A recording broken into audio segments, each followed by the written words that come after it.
Jesus está voltando, sim ou não, querido? Sim. Bom, a palavra diz que o evangelho será pregado, né? O evangelho, ele já foi pregado em todo mundo? Não. Então, Jesus está voltando? Não. Porque se esse evangelho tivesse sido pregado, Jesus estaria voltando. Como o evangelho ainda não foi pregado em todo o mundo, Jesus não está voltando. Essa é a lógica para responder a essa pergunta. Certo? Ele deixa bem claro que o evangelho e o reino será pregado para testemunho de todas as nações e então virá o fim. Se nós olharmos a geografia mundial, a gente consegue perceber muitos países ainda onde o evangelho ele não foi pregado. Pessoas em lugares do mundo, em muitos lugares do mundo, que nunca ouviram a respeito de Jesus. Pessoas que não sabem o que é a graça. Pessoas que não sabem que Jesus morreu numa cruz para salvar elas. E por isso elas não podem viver debaixo da graça. Vocês conseguem entender? Então Jesus ele não está voltando, porque ainda existem pessoas que precisam ouvir a respeito de Jesus. Assim, ouvir o nome Jesus, talvez muitas pessoas, até o mundo todo já ouviu. Porque se a gente for nos basear pela história, a história é dividida em duas, né? Antes de Cristo e depois de Cristo. Certo? E talvez existam pessoas sinceras nesses países onde nunca se foi pregado o Evangelho, mas que já ouviram a respeito de Jesus e estão curiosas a respeito de quem é esse Cristo que a história conta, que foi capaz de dividir a história em duas. Amém. Mas o Evangelho não foi pregado nesses lugares. Então, portanto, Jesus, ele não está voltando. E aí, liga para mim, irmã. Eu vou pedir para a irmã abrir um site aí. A outra pergunta é: estamos pregando o Evangelho sim ou não? Sim. Sim, a Igreja Adventista ela tem pregado o Evangelho, né? Pelas estatísticas da última conferência geral, foi visto que no ano de 2021 foi a conferência, né? Então no ano anterior se batizou cerca de 1.363.000 pessoas naquele ano. Amém. 1.363.000 pessoas. E se constatou também que em número de adventistas no mundo somos cerca de 21.414.000 adventistas no mundo. Certo? Só que nos desespera saber que a mesma quantidade de pessoas que entram também saem, né? E essa angústia ela aumenta mais em comparação às estatísticas mundiais. Abre aí no site Odometer, né? Hoje de mundo, né? Dometer. Bota no Google, ele vai aparecer no primeiro resultado de pesquisa. Como se esse site fosse um termômetro, né, do mundo. Ele mostra ali as estatísticas em tempo real. Ali você percebe o número de pessoas que vão sendo acrescentadas em tempo real às estatísticas mundiais, né? Pessoas também, ele vai apresentar o número de pessoas que morrem, o número de pessoas que nascem, isso tudo em tempo real. O número ele vai correndo de forma rápida. A irmã ela vai botar ali. A última vez que eu vi era 8 bilhões e 14 milhões de pessoas no mundo. Olha só, já somos 8 bilhões e 69 milhões de pessoas no mundo. Você lembra quando a gente já atingiu o número de 7 bilhões de pessoas? Foi há pouco tempo. Pouco tempo. Né? Em pouco tempo.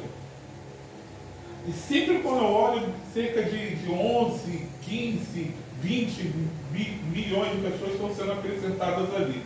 Né? Aqui é o número de pessoas que nascem por ano, o número de pessoas que morreram nesse ano, né? Nasceram nesse ano e morreram nesse ano. Esse número aí ele vai sendo atualizado de forma real, né? A cada segundo.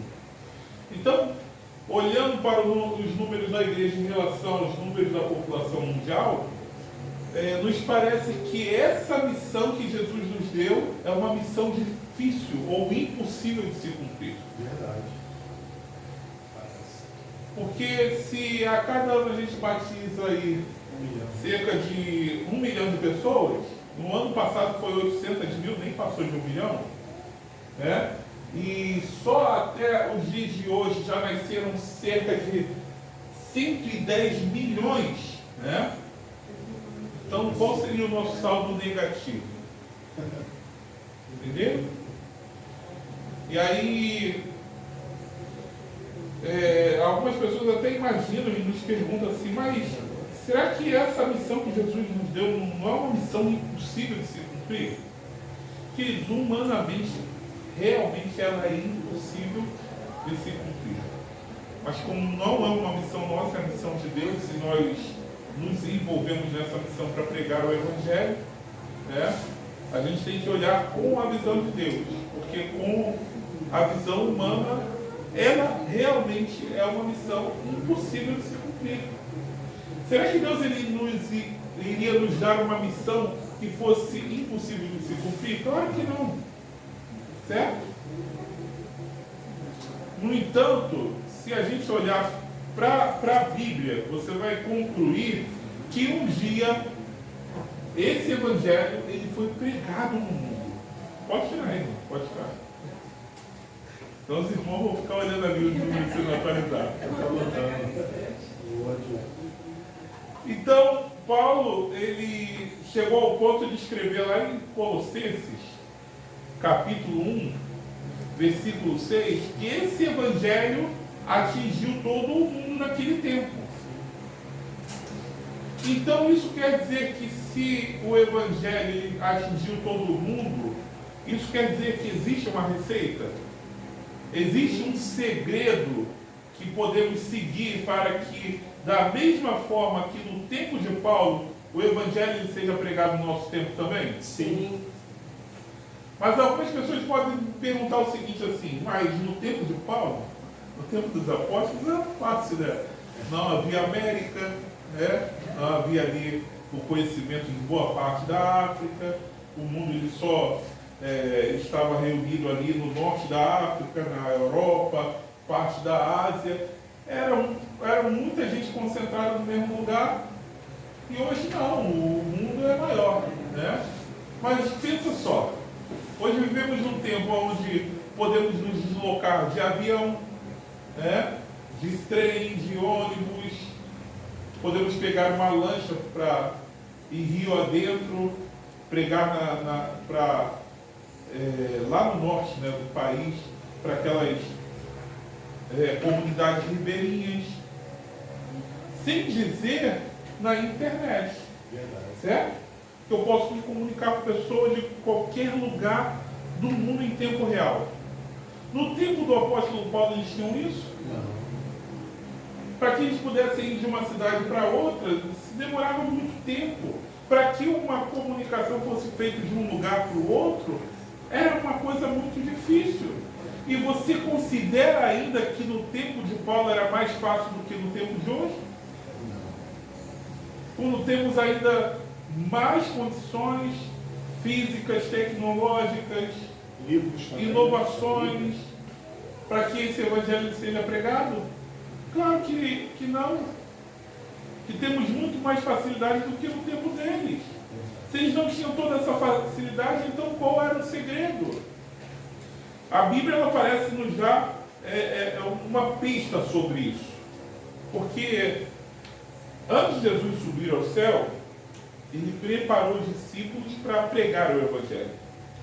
Então a gente encontra lá os 70 sendo enviados por Cristo a fim de pregar o Evangelho, e ele dizendo para eles, olha, não levem comida, não levem roupa, comam onde vocês forem, batam nas portas, e se receberem, deixem ali a paz, mas se não receberem, sacuda os pés e segue adiante.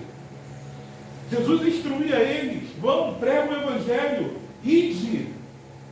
Mas depois que Jesus ressuscitou, antes de ir para o céu, se esperava que agora ele falasse assim: vão e preguem o Evangelho. Mas ao invés de Jesus falar para ir, Jesus ele fala assim: fica. Fica aqui, permaneçam aqui. Então, lá em Lucas capítulo 24,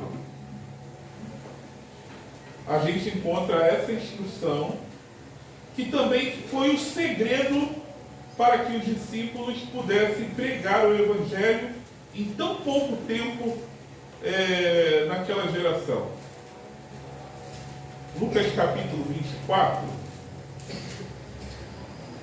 versículo 14, vai dizer o seguinte: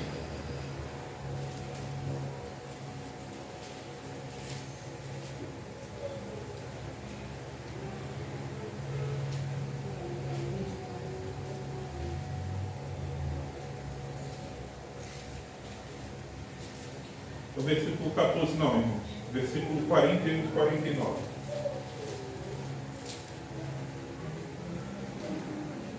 Diz assim: vós sois testemunhas dessas coisas. Eis que envio sobre vós a promessa do meu Pai. E aí ele fala assim: permanecei, pois, na cidade, até que do alto sejais revestidos do... Então, ao invés de Jesus falar, vão e preguem, Jesus ele fala, permaneçam aqui. Permaneçam. Porque se vocês permanecerem aqui, logo vocês vão receber a promessa que eu envio sobre vós. E que promessa era essa? O batismo do Espírito Santo. Então, quando você lê o capítulo 2 de Atos, você percebe que os apóstolos eles permanecem em Jerusalém durante 10 dias, e ao fim daqueles 10 dias que eles permaneceram ali juntos, orando, buscando o Pai, e estudando a respeito da promessa, porque essa promessa é uma promessa bíblica, está aqui em Joel, e eu acredito que eles estudaram todo o livro de Joel, especialmente o capítulo 2, que trata a respeito da promessa.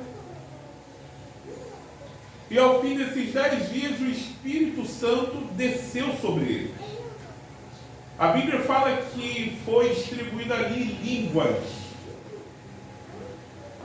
Sabe, a gente olha a internet, liga a televisão, a gente consegue identificar, ainda que não saiba falar nessas línguas, a gente consegue identificar de que nacionalidade é: o alemão, o italiano, o inglês. Mas naquela época estavam reunidas pessoas de vários lugares do mundo, e eles começaram a falar línguas que eles nunca haviam ouvido, que eles não tinham nem conhecimento. E o Espírito Santo concedeu a eles que eles pudessem falar na língua dessas pessoas.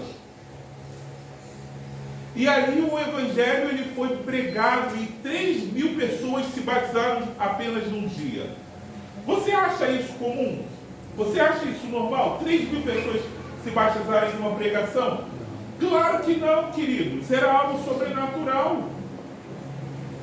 Era o poder do Espírito Santo sendo manifestado através dos discípulos, das suas vidas. Durante aquele período que eles permaneceram ali em Jerusalém, eles resolveram os problemas que tinham entre eles. Eles se humilharam diante de Deus, buscaram na palavra de Deus o que era preciso para que eles pudessem ser batizados com o Espírito Santo. E se isso se cumpriu na vida deles, na época deles, e eles puderam pregar o Evangelho, isso quer dizer que podemos seguir essa mesma receita.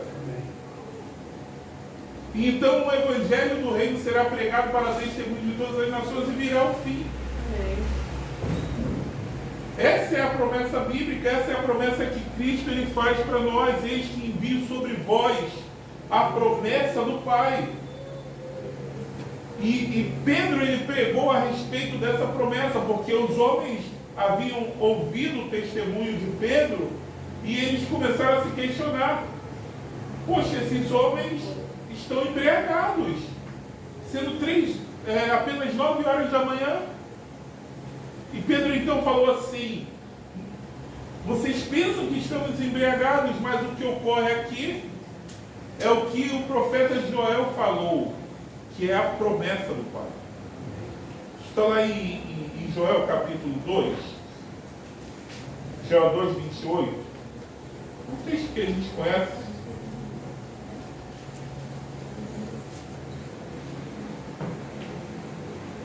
Não é aquele livro difícil de achar, né? Se você folhear rapidamente a sua Bíblia, você vai passar por ele e não vai encontrar. Ele fica depois de Daniel, depois de Oséias, e aí você vai encontrar o livro de Joel, entre Oséias e Amós.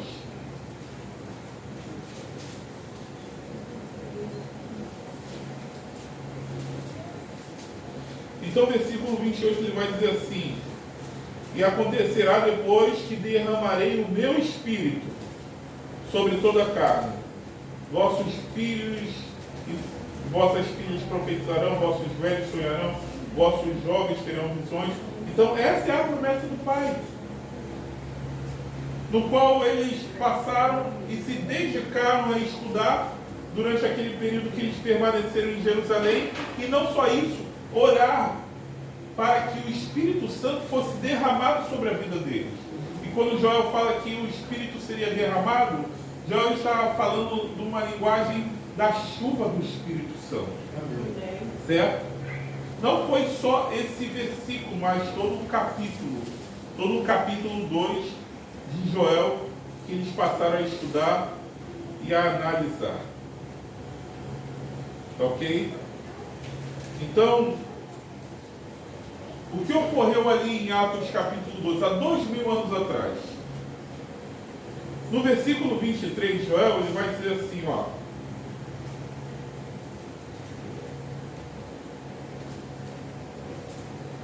alegrai-vos, pois, filhos de Sião, regozijai-vos no Senhor vosso Deus, porque Ele vos dará em justa medida a chuva, e fará descer como outrora a chuva temporã e a chuva serôdia. Então, o que ocorreu ali foi o derramamento do Espírito Santo como chuva.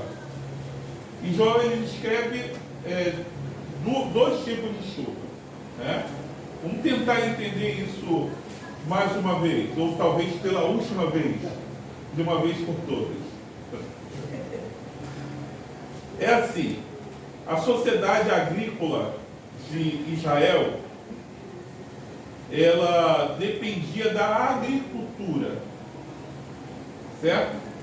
Tanto para que houvesse alimento para o povo, quanto também houvesse um meio de subsistência dos animais, né? Porque eles viviam da agricultura e da pecuária. Então, em Israel haviam dois períodos, né, climáticos. Hoje a gente tem 4, né? Lá até os dias de hoje são 2 que são percebidos. É o período de seca e o período de chuva. Certo? No norte do país também é assim, mais ou menos assim. Período de chuva, um período de estiagem. Então, eles viviam um período de chuva, de estiagem, e o período de chuva ele chegava mais ou menos no mês de outubro. Certo? Agora em Israel está chegando a temporada de chuva. Então, a primeira temporada de chuva é a chuva temporã.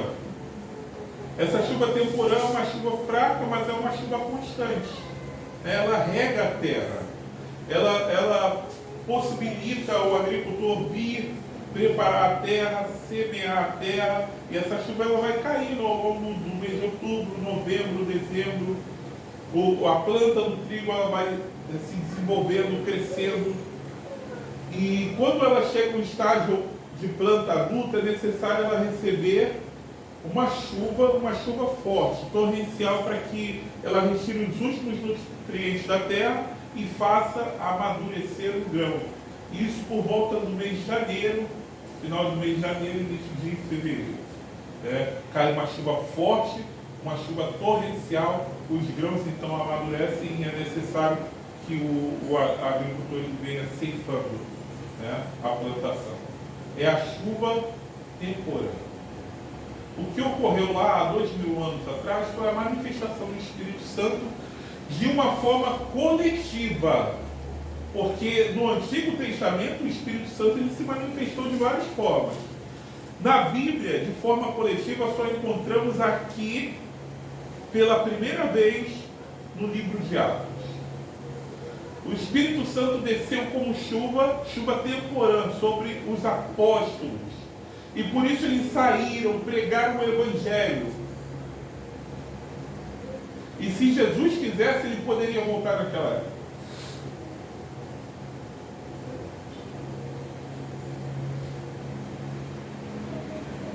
Mas era a manifestação da chuva temporânea. Isso quer dizer que o cristianismo, como uma semente, estava sendo germinado e como uma planta do trigo, ele estava crescendo ao longo desses 2000 anos. Essa chuva ela continua caindo sobre a terra. Ela não deixou de cair. E quando é que para de cair a chuva temporânea? Ela só para de cair quando cair a chuva serôdia. E para esses dias no qual estamos vivendo, Deus ele promete: eis que eu envio sobre vós a promessa do Pai. O batismo do Espírito Santo. Deus ele vai enviar uma segunda chuva, uma chuva forte, torrencial, e aquilo que ocorreu em Atos 2 vai ocorrer de uma forma extraordinária nos nossos dias. E o Evangelho do Reino será pregado para testemunho de todas as nações, então virá o fim.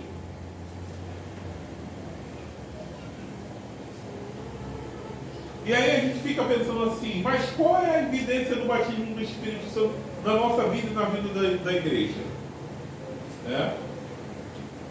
Porque a gente fica pensando, não, eu tenho que ser perfeito para que o Espírito Santo ele me batize. Mas a gente encontra o exemplo de uma igreja muito problemática na Bíblia, que é a igreja de Corintos, né? Havia uma certa desunião entre eles, havia alguns pecados que na nossa vista são pecados assim abomináveis, de tal forma que um filho ele se deita com a mulher do pai, né? E era uma igreja que buscava os dons, porque eles brigavam entre si para saber qual era o maior dos dons.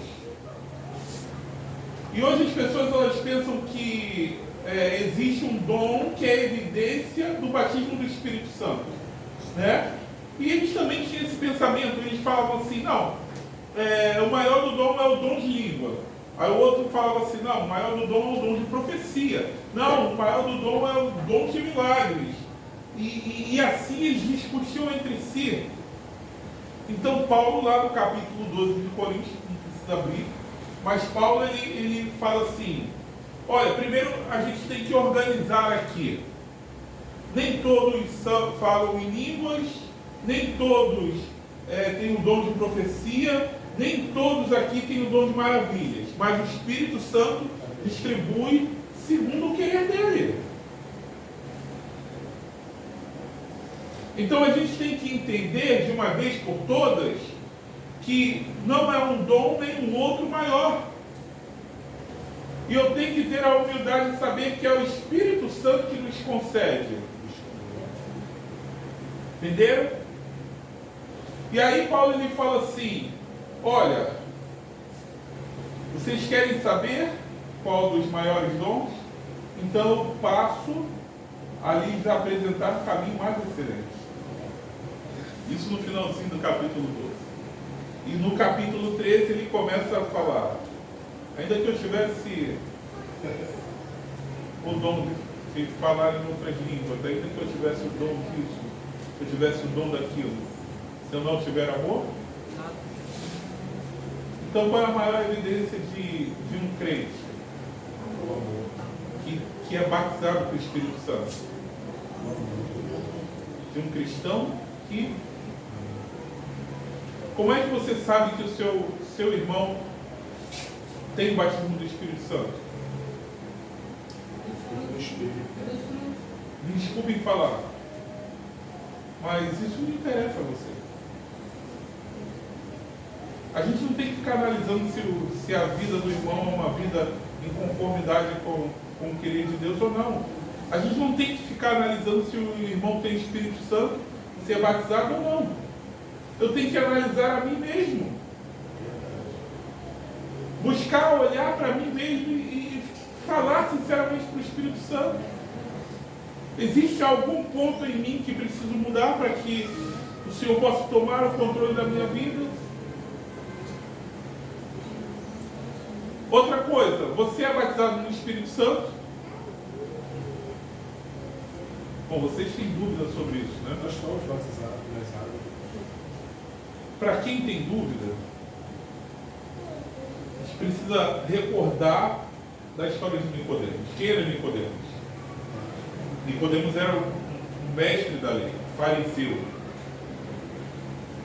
E algo que eu vejo assim de importante na vida de Nicodemos, diferentemente dos fariseus, Nicodemos foi o único a reconhecer que Jesus era o Messias. O único. Porque a gente gosta de jogar pedra dos fariseus, né? Mas dentre todos eles, ele foi o único a reconhecer que Jesus era o Messias. De tal forma que ele chega para Jesus e fala assim: Senhor, sabemos que és mestre vivo de Deus. Porque ninguém pode operar milagres que o Senhor opera se não vier de Deus. Nicodemos, ele tinha essa consciência. Ele conseguia olhar para as Escrituras e perceber que em Jesus se cumpria aquilo que aquilo que Deus havia prometido através dos profetas. Só que tinha um problema em Nicodemos, em reconhecer o quanto ele necessitava daquele Jesus. Porque ele chega já cheio de ironias, né? E fala assim: bom mestre. E aí Jesus ele fala assim: ó Nicodemos, você vem até mim cheio de ironia, mas eu tenho que te falar uma coisa, né? Com esse teu jeito aí, não dá não, mano. Tu não vai entrar no céu não. Você precisa nascer de novo. Jesus ele foi meio tosco, né, com Nicodemos. Talvez Nicodemos deve ter pensado assim: poxa, eu vim cheio de humildade aqui falar com ele. Mas na realidade ele foi num momento no qual ele não queria ser visto que estava na presença de Jesus. Mas mesmo assim ele pensa: poxa, eu venho aqui conversar com esse cara, mostrar que mesmo sendo fariseu, eu considero muito o que ele fala. O Senhor vem falar para mim que eu tenho que nascer de novo. Como é que eu vou entrar no ventre da minha mãe e nascer de novo? Aí Jesus fala assim: Nicodemo, você entendeu o que eu falei? Com essa vida que você está vivendo aí, você não vai conseguir. Você tem que nascer de novo. Porque aqueles que são nascidos num ventre materno, nascem da carne. E Jesus explica isso no versículo 5 de João capítulo 3, né? Mas os que são nascidos do fogo nascem do Espírito Santo. Amém.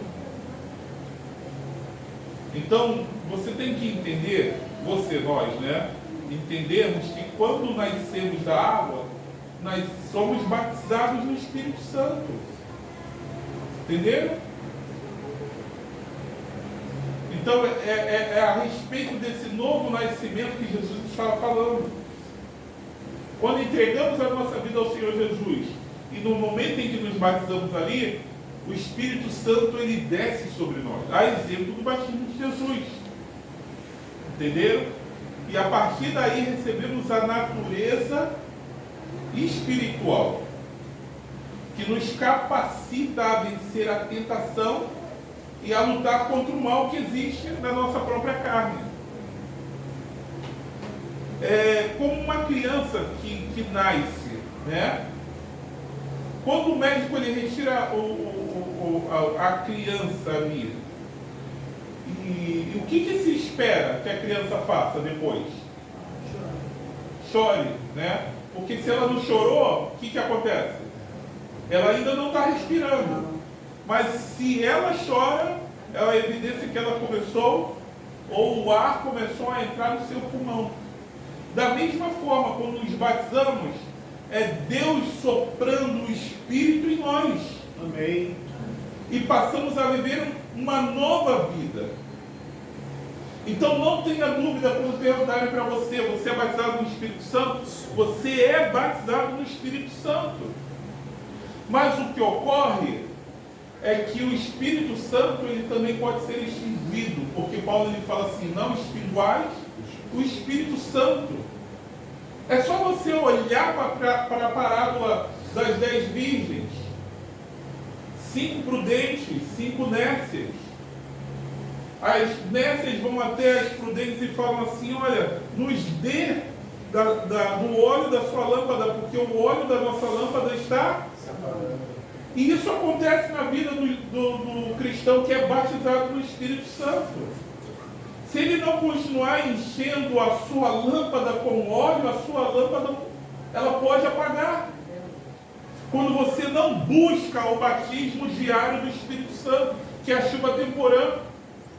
Quando você não tem uma intimidade mais próxima com Cristo através da leitura da Bíblia, através da oração, através do testemunhar, através do louvor, da adoração. E com isso nós vamos preenchendo a nossa vida com o batismo do Espírito Santo, batismo diário. Mas na linguagem de Joel, o que ocorre com uma planta que não recebeu as primeiras chuvas? Quando vier uma chuva forte, torrencial, sobre uma planta que não se desenvolveu, uma planta raquítica, o que acontece com ela? E é por isso que precisamos diariamente buscar o Espírito Santo, o batismo diário do Espírito Santo. E a promessa de Deus é que um dia Ele vai enviar o batismo especial do Espírito Santo, que é a chuva serôdia sobre nossas vidas. E aí Paulo ele vai explicar isso de uma forma mais simples, porque Jesus ele fala, os que são nascidos da carne são guiados pela carne, mas os que nascem do Espírito são guiados pelo Espírito. E aí as evidências de uma vida guiada pelo Espírito, Paulo lá em Gálatas capítulo 5, ele vai falar dos frutos da carne e do fruto do Espírito. Quando a gente vê lá os frutos da carne, a gente se desespera, né? Porque a gente se vê naquilo ali. E aí Paulo vai falar assim, e os frutos do Espírito Aí ele começa pelo amor. Entendeu? Então uma vida que é evidenciada pelo batismo do Espírito Santo é uma vida que... Quando eu falo dos frutos do Espírito é porque na Bíblia está escrito assim, no singular. Porque o correto seria, se começou a frase com plural, tem que terminar com plural, né? Mas ele termina no singular. 2 pontos. Amor. Eu acredito que o fruto do Espírito é chamado amor. Todos os outros 7 aspectos são gomos desse fruto que se chama amor. Então o crente que é batizado no Espírito Santo é um crente que ama. Amém. E por isso em sua vida será vista os aspectos, né, como a paciência, como a fé, a longanimidade, a benignidade, né, que são os outros aspectos de uma vida guiada pelo Espírito Santo.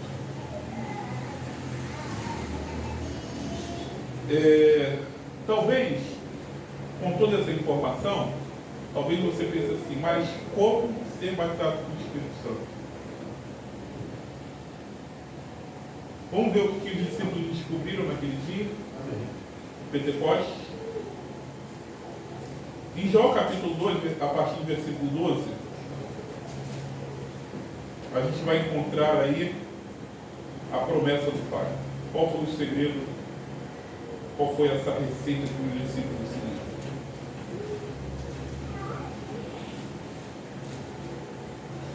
Porque no versículo 28 vai falar assim: e acontecerá depois que derramarei o meu Espírito. Então, assim, Deus ele promete derramar o seu Espírito depois que acontecer algo. Então, o depois, o que tem que acontecer antes é o que acontece antes do depois? Hã? Não. Se tem a palavra depois, o que ocorre antes do depois? Qual o tempo? A chuva asteróide. Qual é o tempo antes do depois? Tem que acontecer quando? Agora. A palavra é essa, agora. Então, para o Espírito Santo ser derramado depois, tem que ocorrer alguma coisa agora. Vocês entenderam agora? Entenderam? Então, se existe a palavra depois, eu tenho que encontrar a palavra agora. Deus ele falou depois. Então ele tem que mostrar o que tem que acontecer agora, no capítulo 2. E aí eu fiquei pensando, por que depois? Porque tem que acontecer alguma coisa agora. Eu preciso encontrar a palavra agora, no capítulo 2. E olha só, eu achei. Versículo 12. Ainda assim mesmo diz o Senhor. Eu pulei aí a palavra, né? Agora. 12. Capítulo 2, 12. Ainda assim, quando? Agora mesmo. Agora mesmo. Está acompanhando aí? Sim. Ainda assim, o quê? Agora mesmo, diz o Senhor. O que tem que acontecer agora? Convertei-vos a mim de todo o vosso coração, isso com jejum, com choro e com pranto. Então, você consegue entender que para as nossas circunstâncias atuais não nos falta recursos, não nos falta preparo missionário, não nos falta treinamento, não falta nada disso para a gente. Só que a gente se desespera que a gente gasta muito e consegue colher pouco. A gente investe muito em treinamento, muito em material e conseguimos batizar 2, 3 pessoas. Agora, imagine se essa igreja batizasse 200 pessoas. Não seria algo assim que traria uma alegria tão grande para o nosso coração? Verdade. Mas no tempo do Pentecoste, eles batizaram 3.000 pessoas. Depois você vai ver numa segunda pregação, eles batizam 5.000 pessoas. Amém. E o Espírito Santo se manifestando no meio deles. De tal forma que no livro de Atos fala assim: e Deus lhes concedia que o número de crentes fosse multiplicado. Havia uma multiplicação de conversão naquele tempo. E Deus ele fala assim: estão trabalhando muito, colhendo pouco, estão investindo muito e conseguindo pouco resultado, estão desanimados, descontentes com isso. E aí o versículo 23 fala: alegrai-vos, pois, regozijai-vos no Senhor, porque Ele vos dará em justa medida a chuva temporânea e a chuva serôdia. E é isso que estamos procurando. Qual é o segredo aqui no capítulo 12? Então Deus ele começa assim: convertei-vos a mim de todo o vosso coração, versículo 12. E isso com o quê? Olha o versículo 12, irmãos. Com jejum e com pranto e com choro. E rasga seu coração. Sabe, a gente vem para a igreja e coloca um louvor ali. Qual foi a última vez que você chorou na presença do Senhor? Ou você tem cantado os hinos de uma forma automática? Qual foi a última vez que você ao se ajoelhar, clamou a ele de tal forma que rasgou seu coração e falou sinceramente com ele. E muitas vezes a gente não quer ser comparado com os pentecostais. A gente não separa dia de jejum. A gente não quer separar um local de oração, quando deveríamos fazer isso constantemente. E se não fazemos, como é que queremos ser batizados com o Espírito Santo? E Deus ele fala, convertei-vos a mim. Quando Deus ele fala, convertei-vos, ele está falando assim, olha, você está indo por um rumo que é contrário à minha vontade. Volta atrás. Volta para mim. Amém. Versículo 13, rasgai os vossos corações e não as vossas vestes. Convertei-vos ao Senhor, porque se vocês não fizerem isso, eu terei ira de vocês e farei fogo descer sobre vocês. É isso que fala a Bíblia? Não. O que fala a Bíblia? Porque ele é bondoso e compassivo, né? Misericordioso. Rasgai os vossos corações e não as vossas vestes. Convertei-vos ao Senhor vosso Deus, porque Deus é misericordioso. Amém. Deus é compassivo, é tardio em irar-se. Amém. É grande em benignidade, ele se arrepende do mal. Quem sabe o Senhor não se volte a vocês e se arrependerá e deixará sobre vocês o quê? Uma bênção. Eis que envio sobre vós a promessa do Pai. Amém. E aí Joel ele fala assim, olha, volte para Deus.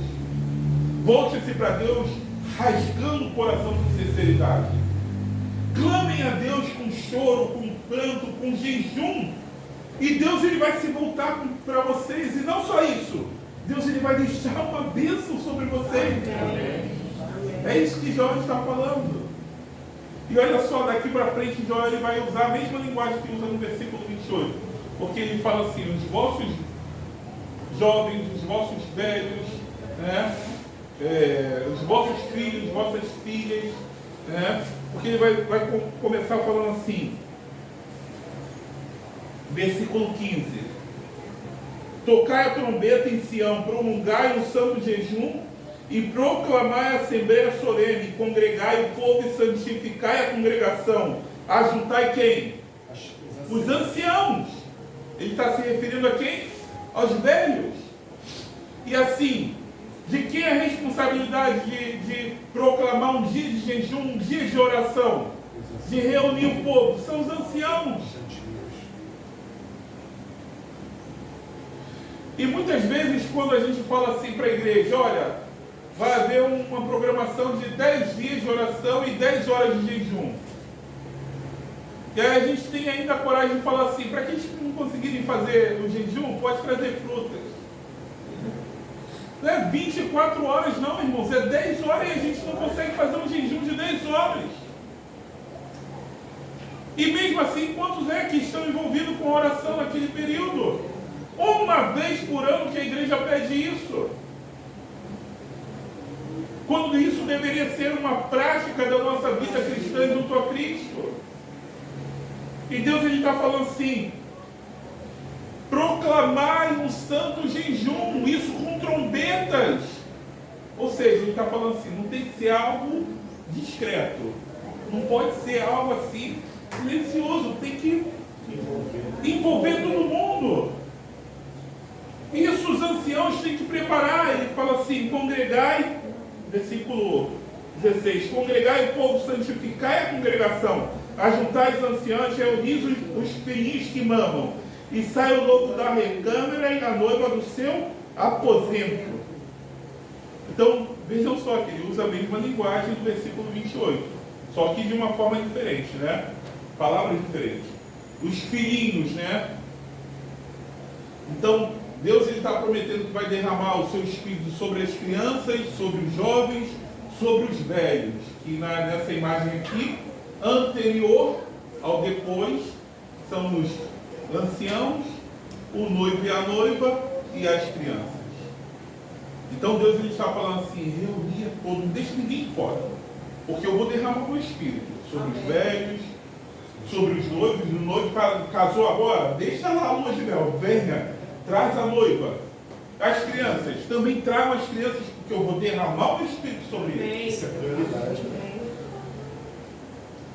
E aí, versículo 17: chorem os sacerdotes e ministros do Senhor entre o pórtico do altar e orem. Quem são os sacerdotes? Quem são os sacerdotes da igreja hoje? Os pastores. E Deus está falando assim: orem pela congregação. E que tipo de oração é essa? Olha só. Versículo 17: poupa o teu povo, Senhor, e não nos entregue a herança ao opróbrio, para que as nações não façam escárnio dele, porque é um dizer entre os povos: Onde está o Deus? onde está o seu Deus. Então a oração dos pastores hoje deve ser: poupa, Senhor, teu povo. Para que quando os crentes de outras denominações passarem pela porta da igreja e olharem lá, e aquele povo sem fogo, sem Espírito Santo, olha só, igreja vazia, e se lamentem sobre isso. Vivemos num tempo no qual nunca houve tão grande necessidade de buscar o Espírito Santo como nos nossos dias. Como igreja, a gente precisa despertar. Porque enquanto não despertarmos, nós seremos escárnios para aqueles que ainda não conhecem a pessoa de Jesus. Deus, Ele promete derramar o Santo Espírito sobre nós. E nós precisamos pagar o preço para isso. O preço é oração, é jejum, é se converter ao Senhor, é rasgar o nosso coração com sinceridade, nos voltarmos para Ele. E a palavra de Deus é bem categórica em dizer: quem sabe o Senhor se volte a vocês e deixe uma promessa para vocês. Amém. E a nossa oração hoje é para que Deus Ele tenha misericórdia do seu povo. Tenha misericórdia. Porque não estamos vivendo à altura desse evangelho que estamos pregando. E talvez por isso Jesus Ele não tenha voltado. A culpa é nossa. Porque Ele espera o momento em que possamos nos arrepender e nos voltarmos para Ele. Então, no final desse culto, eu queria fazer uma oração e um apelo, né, para aqueles que realmente desejam ser batizados pelo batismo do Espírito Santo. Esse é o apelo. E a oração, uma oração no qual você vai colocar a sua vida em consagração, dizendo: Senhor, eu não sei como, nem eu estou apelando, não sei como, mas como a palavra diz que depois precisa ocorrer alguma coisa agora, a gente vai orar confiando que Deus Ele vai realizar alguma coisa agora. Aleluia. O que Ele vai realizar a gente sabe, o que a gente precisa fazer eu não sei. Entendeu? Não sei. Mas a gente precisa começar aqui, agora. Amém. Né? Para que as coisas que vão ocorrer daqui para frente sejam reveladas e direcionadas pelo Senhor. Quantos gostariam de decidir por isso? Se colocar de pé, vamos orar ao nosso Deus. Senhor, queremos agradecer pela tua palavra. Queremos louvar o teu santo nome, porque a tua palavra fala que Jesus Ele enviará a promessa do Pai. Amém. E Joel, concordando com essas palavras de Cristo, fala que Deus pode se arrepender de algum mal que Ele poderia fazer ao seu povo. E com isso Ele voltaria o seu rosto para nós e nos deixaria uma bênção. Amém. Pai, quanto ansiamos essa bênção, Pai. Verdade. Porque sabemos que sem a tua presença na nossa vida, tudo que faremos pelo Evangelho não vai ter valor nenhum, Vai Senhor. ter feito. Então, Pai, derrama o teu Santo Espírito, não apenas para que sejamos testemunhas, mas que através do teu batismo, sejamos transformados segundo o teu querer, para fazer a tua vontade, Pai, Assim e seja. revelar o teu amor a esse mundo. Amém. Por favor, Senhor, queremos sair daqui tendo a certeza que estamos sendo batizados por Ti. Não queremos nada menos do que isso, Senhor. Por favor, tenha misericórdia de nós. Em nome do Senhor Jesus. Amém. Amém.